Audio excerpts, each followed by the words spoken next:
Thinking about relocating to Italy and wondering how you can make a living there? Today we're exploring lucrative ways to earn money in Italy as an expat. Many are drawn to Italy's affordable real estate, but are unsure about supporting themselves financially. From working remotely to diving into the local job market, we'll cover all you need to know to afford living globally in Italy. Make sure that you hit that like button and subscribe to the channel for more insight on how to live globally and, more importantly, how to afford it. Let's get started.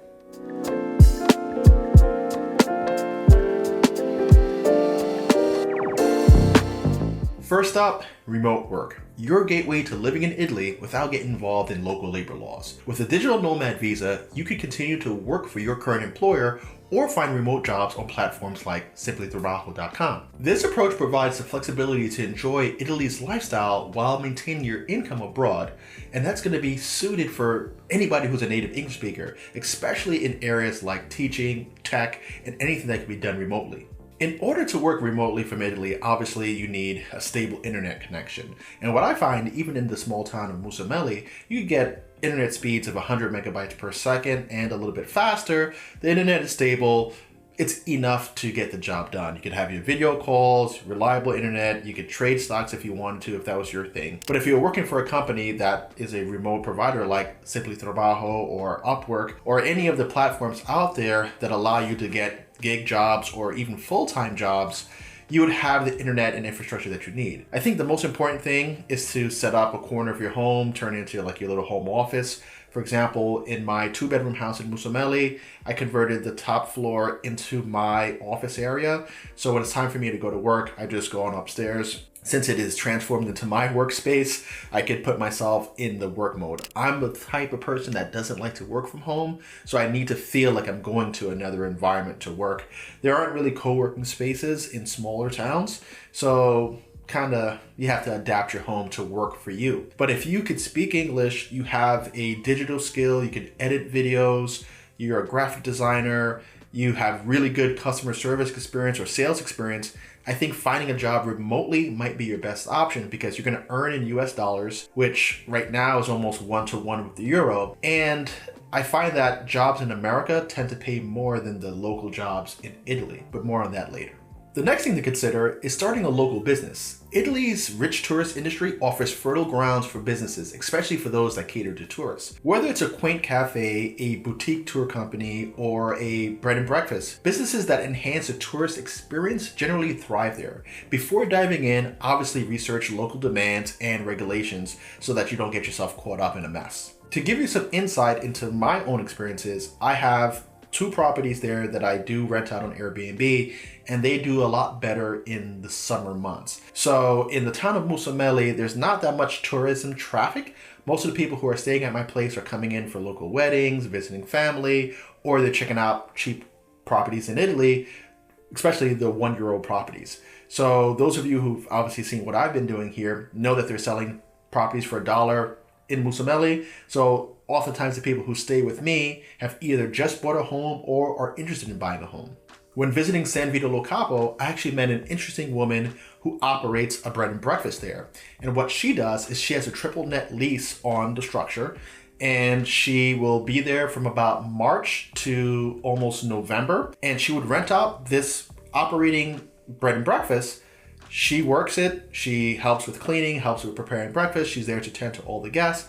But in that 6 to 7 month window, she makes all of the money that she needs for the year. So she'll work and operate this bread and breakfast in a very attractive tourist location because San Vito Lo Capo has some of the best beaches in all of Sicily, and she's able to do just fine. And for the other months, she travels wherever else she wants to go. She says that she usually goes into the Caribbean. She likes to be, in the summer coastal environment all year round. So that's what she does. But you, on the other hand, if you worked 6 or 7 months during the peak tourism season, you would then be able to travel to Africa, to Asia, to the rest of Europe, and do whatever it is that you want to do with your free time. And since Italy is one of the most visited places in all of the world, I think going the tourism route is probably your best bet if you're starting a business in Italy. Obviously, locations like Rome, Venice, Florence, Milan are going to do a whole lot better than small places like Mussomeli or Noto but you have to obviously expect that the costs are going to be also higher and the regulations are going to be a little more intense. I picked Castellammare del Golfo because it's an awesome tourist town right next to Palermo, which is the capital city of Sicily. And I'm also thinking about doing another project down in Syracuse. Again, a very beautiful place, awesome architecture, great for vacation. And I think that that property will do pretty well down there as well. If you're not the entrepreneurial type, alternatively, you might opt for a traditional job. Depending on your profession, this can mean navigating through language barriers and local licensing requirements. While wages in Italy can vary quite widely, securing a job in your field allows you to immerse yourself fully into the Italian culture and work within your comfort zone, since that is your profession anyway. To give you an example of what I mean, the architect and project manager that I work with down in Sicily, her name is Irene. You could actually check her out at Irene in Sicily on Instagram, and you can see exactly what she's all about. But she, by profession, is a architect. She's originally from Argentina, has Italian roots, and decided that while things in Argentina aren't quite the best right now, she decided to move to Italy and pursue the same exact work that she has been doing all of her life. Because she already has this background in architecture, she was able to port her skills and her life work to Italy. Obviously, you have people like me who are restoring properties, other people who are just doing new construction, renovation projects that need architecture, that need design, that need that assistance. And the fact that she speaks not only Italian and Spanish, but English, gives her 3 customer groups that she can service. So if you have a profession like architecture or graphic design, or really any profession that you can adapt into Italy with or without a license, then you should probably do that. That might be your best way to not have to learn a new skill, maybe even get by without having the Italian language. Your skill might be something that can be done